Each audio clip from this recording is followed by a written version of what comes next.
జై భీమ్। ఈరోజు ఈ పత్రికా సమావేశానికి హాజరవుతున్నటువంటి మీడియా మిత్రులకు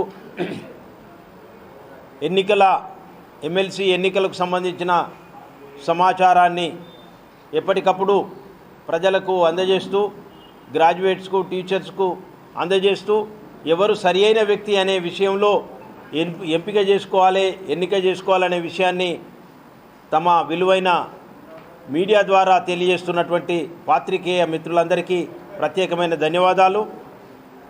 ఈరోజు తెలంగాణలో 3 ఎమ్మెల్సీ స్థానాలకు ఎన్నిక జరుగుతున్న విషయం తెలంగాణ రాష్ట్రంలోని ప్రజలందరికీ తెలుసు। అయితే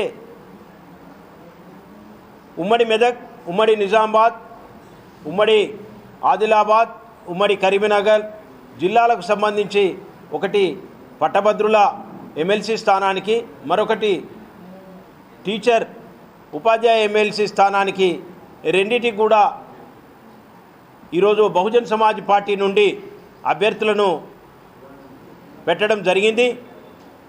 మా అధినాయకురాలు బహన్జీ కుమారి మాయావతి గారి ఆశీస్సులతోటి వారి ఆదేశానుసారం ఇక్కడ పట్టభద్రుల నుండి గౌరవనీయులు ప్రసన్న హరికృష్ణ గారికి బహుజన్ సమాజ్ పార్టీ అభ్యర్థిగా నిలబెట్టడం జరిగింది। అదేవిధంగా టీచర్ స్థానం నుండి యాటకారి సాయన్న గారిని అభ్యర్థిగా నిలబెట్టడం జరిగింది।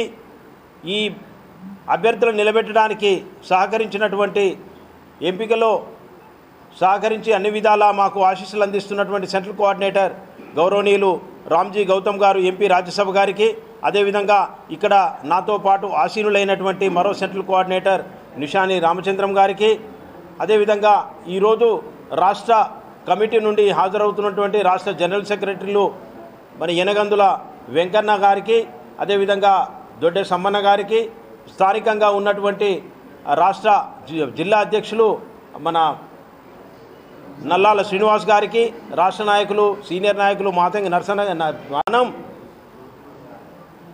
మన వాదాన్ని ఏదైతే బహన్జీ కుమారి గారి నాయకత్వంలో, బహన్జీ కుమారి మాయావతి గారి నాయకత్వంలో సర్వజన హితాయ సర్వజన సుఖాయ అనే నినాదంతో భారతదేశంలోనే అతిపెద్ద రాష్ట్రమైనటువంటి ఉత్తరప్రదేశ్కు 4 సార్లు ముఖ్యమంత్రిగా గెలిచినటువంటి బహన్ కుమారి మాయావతి గారు అగ్రవర్ణాలలో ఉన్నటువంటి పేదలను కలుపుకొని బీసీ ఎస్సీ ఎస్టీ మత మైనారిటీల కొరకు ప్రత్యేకమైన విధానాల ద్వారా ఏ విధంగానైతే పరిపాలన అందించిందో ఆ విధమైనటువంటి పరిపాలన దేశవ్యాప్తంగా ఈరోజు జరిపించడానికి దేశం మొత్తం ఉద్యమం నడుస్తుంది, బహుజన్ సమాజ్ పార్టీ బహుజన ఉద్యమం నడుస్తుంది। అందులో భాగంగానే ఈరోజు ఎన్నికలలో మనము ఈ పట్టభద్రుల నియోజకవర్గానికి సంబంధించి ఇక్కడ మన ప్రసన్న హరికృష్ణ గారిని కూడా మనం ఎంపిక చేసుకోవడం జరిగింది। వారి యొక్క ఎంపిక అనేది నిజానికి ఈ పట్టభద్రుల తరపున ఈ ప్రాంతంలో తెలంగాణ రాష్ట్రంలో ఉన్నటువంటి పట్టభద్రులకే కాకుండా మన ఉద్యోగ మిత్రులకు కూడా ఒక వరంగా మారనుంది। ఎందుకంటే తను ఇంతకుముందు ఒక ఉద్యోగం చేసినటువంటి ఉద్యోగ సంఘంలో ఉద్యోగుల సమస్యలు తెలిసినటువంటి వ్యక్తి, అదేవిధంగా విద్యా సంస్థలు నడిపి మన కోచింగ్ సెంటర్లు నడిపి నిరుద్యోగుల కష్టాలు ఏందో తెలుసుకున్నటువంటి వ్యక్తి కాబట్టి మనకు ఓల్డ్ పెన్షన్ స్కీమ్ గురించి కూడా పోరాటం చేసినటువంటి వ్యక్తి కాబట్టి అందరికీ సరియైన న్యాయం చేసే వ్యక్తిగా ఈరోజు మనకు ప్రసన్న హరికృష్ణ గారు చాలా సూటబుల్ వ్యక్తి అని బహన్ కుమారి మాయావతి గారు మా జాతీయ అధ్యక్షురాలు భావించి ఆయనను దీవించి పంపించడం జరిగింది। అదేవిధంగా తెలంగాణ రాష్ట్రంలో మరొక ఎన్నిక అంటే టీచర్ స్థానానికి కూడా జరుగుతున్నటువంటి ఎన్నికకు ఆ యాటకారి సాయన్న గారు కూడా ఇంతకుముందు వేరువేరు పొజిషన్లో టీచర్గా పనిచేసి టీచర్లందరికీ నాయకత్వం వహించి అనేక సమస్యల కోసం పోరాటం చేసినటువంటి నేపథ్యం యాటకారి సాయన్న ముదిరాజు గారికి ఉంది।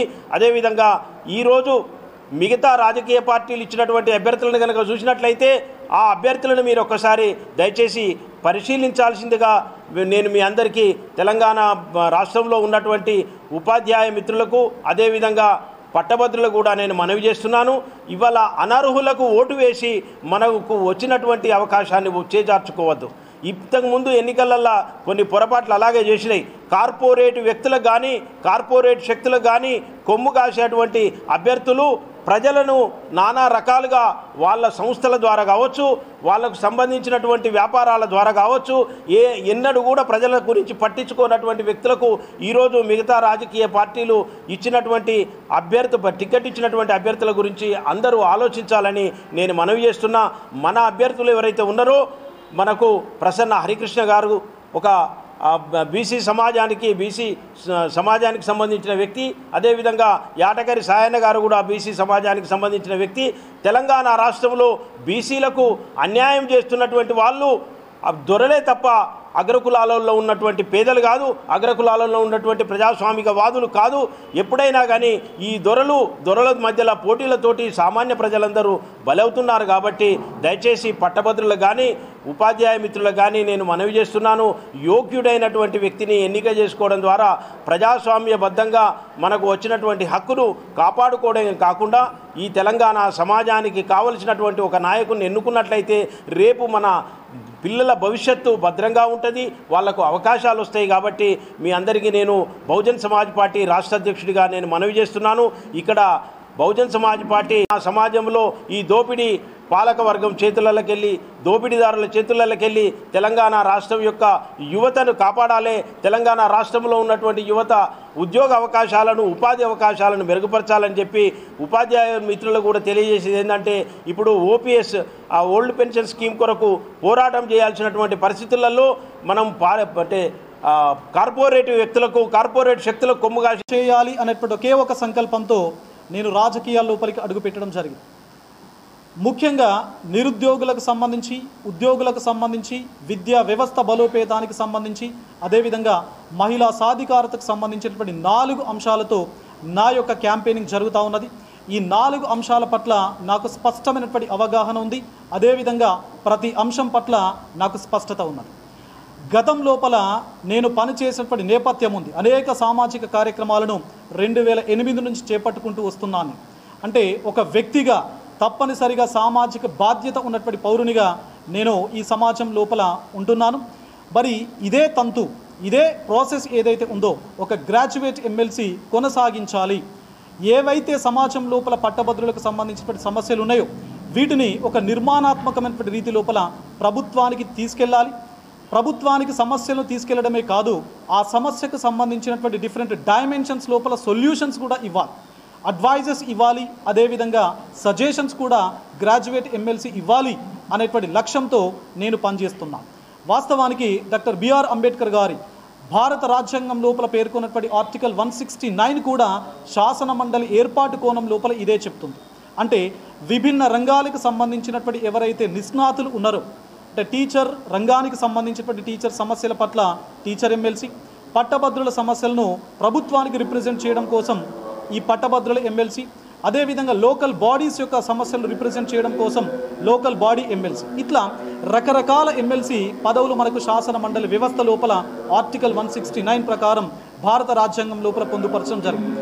మరి ఒక విద్యా వ్యవస్థకు సంబంధించినటువంటి వ్యక్తిగా, పట్టభద్రుల యొక్క సమస్యలు తెలిసిన వ్యక్తిగా, ఆ సమస్యల లోపల నేను మనస్ఫూర్తిగా భాగం అయినటువంటి వ్యక్తిగా, ఆ అనుభవం ఉన్నటువంటి వ్యక్తిగా ఈరోజు నా యొక్క నామినేషన్ దాఖలు చేయడం జరిగింది.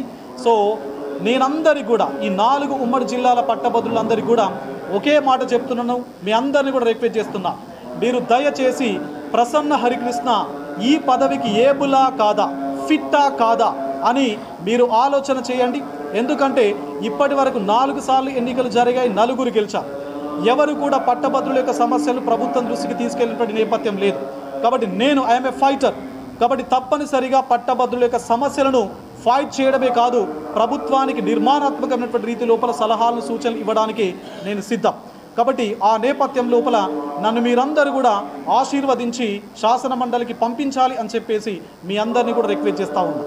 అదేవిధంగా చివరిగా ప్రసన్న హరికృష్ణ అనేటువంటి వ్యక్తికి ఓటు వేసి మీరు ఆశీర్వదించి పంపిస్తే పంపించేది కేవలం ప్రసన్న హరికృష్ణను మాత్రమే కాదు, డబ్బుల కట్టలు నోట్ల సంచులకు ధీటుగా ఒక సామాన్య వ్యక్తిని ఒక సాదా సీదా ఉన్నటువంటి వ్యక్తిని, ఒక బీసీ సామాజిక వర్గానికి సంబంధించినటువంటి వ్యక్తిని మీరు ఆశీర్వదించి బీసీ వాదాన్ని బలపరిచినట్టుగా అవుతుంది అని చెప్పేసి నేను అందరినీ కూడా విజ్ఞప్తి చేస్తాను. అదేవిధంగా I'm not against any cost, because నా మిత్రులు అన్ని కులాలకు సంబంధించిన వాళ్ళు ఉన్నారు, అన్ని మతాలకు సంబంధించినటువంటి వాళ్ళు ఉన్నారు. నిజం గెలవాలి, మానవత్వం గెలవాలి, వ్యక్తిత్వం గెలవాలి, సమస్యలు తెలిసిన వాళ్ళు గెలవాలి, ఆ సమస్యల పట్ల అవగాహన ఉన్న వాళ్ళు గెలవాలి. ఆ సమస్యను ప్రభుత్వం దృష్టికి ఒక నిర్మాణాత్మకమైన రీతి లోపల తీసుకెళ్ళి దాన్ని సాల్వ్ చేయడం లోపల చాలా ధీటుగా పనిచేసేటువంటి వ్యక్తులు గెలవాలి అని చెప్పేసి ఉద్దేశంతోనే నేను రాజకీయాల లోపలికి వచ్చాను. మీ ఆశీర్వాదం నాకు తప్పనిసరిగా కావాలి. మరి ఈ ఆశీర్వాదాన్ని మీడియా ముఖంగా 3,41,300 మంది పట్టభద్రులకు నేను తెలియజేస్తున్నాను. So bless me please send me legislative council. Thank you one and all. గారి సాయి నమోదరాజ్, నేను ఉపాధ్యాయ ఎమ్మెల్సీ అభ్యర్థిగా పోటీలో ఉంటున్నాను. నేను 30 సంవత్సరాల సర్వీసును పూర్తి చేసి ఇంకా 5 సంవత్సరాల సర్వీసు ఉండగానే ముందస్తుగా విఆర్ఎస్ను తీసుకొని మరి పోటీలో ఉంటున్నాను. గత 30 సంవత్సరాలు కూడా వివిధ సంఘాల్లో వివిధ హోదాల్లో పనిచేసి ఉపాధ్యాయుల సమస్యలకు పరిష్కార దిశగా ఉండి మరి ఉన్నటువంటి పరిస్థితుల్లో ఇంకా చేయలేనటువంటి పరిస్థితుల్లో వీటికి పరిష్కారం చట్టసభలో ఉంటుందన్న ఉద్దేశంతో మరి స్వచ్ఛంద విరమణ చేయడం జరిగింది. అదేవిధంగా ప్రభుత్వ టీచర్లతో పాటు ప్రధానంగా ఈరోజు కేజీబీవీలు కావచ్చు, గురుకులాలు కావచ్చు, టిమ్రీస్ కావచ్చు, ఆదర్శ కావచ్చు, ప్రభుత్వ కళాశాలలు, అదే డిగ్రీ కళాశాలలు, యూనివర్సిటీలో ఉన్నటువంటి సమస్యలన్నిటి కూడా పరిష్కార దిశగా నా వంతు ప్రయత్నం చేయడానికని చెప్పి ఈరోజు మరి నేను శాసన మండలికి పోటీ చేయడానికి సిద్ధపడుతున్నాను. అదేవిధంగా ఈరోజు రాష్ట్రంలోనే ప్రథమంగా పీడిస్తున్నటువంటి అంశం ఏంటంటే సిపిఎస్ సమస్య.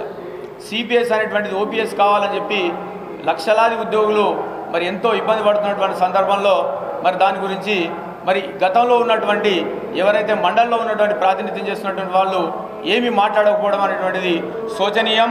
అదేవిధంగా కేజీబీలో పనిచేస్తున్నటువంటి ఉద్యోగులు వాళ్ళంతా కూడా ఎంతో నష్టాలు ఓరుస్తూ గత కొన్ని సంవత్సరాలుగా అరకొర జీతాలతో వాళ్ళు జీవనాన్ని సాగిస్తూ ఉన్నారు.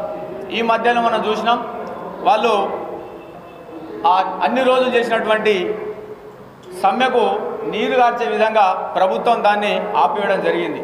తప్పకుండా నన్ను ఆశీర్వదించినట్టయితే తప్పకుండా ఆ జీతాన్ని కూడా మనము పూర్తి స్థాయిలో మనం ఇప్పించేటువంటి ప్రయత్నం చేద్దాం.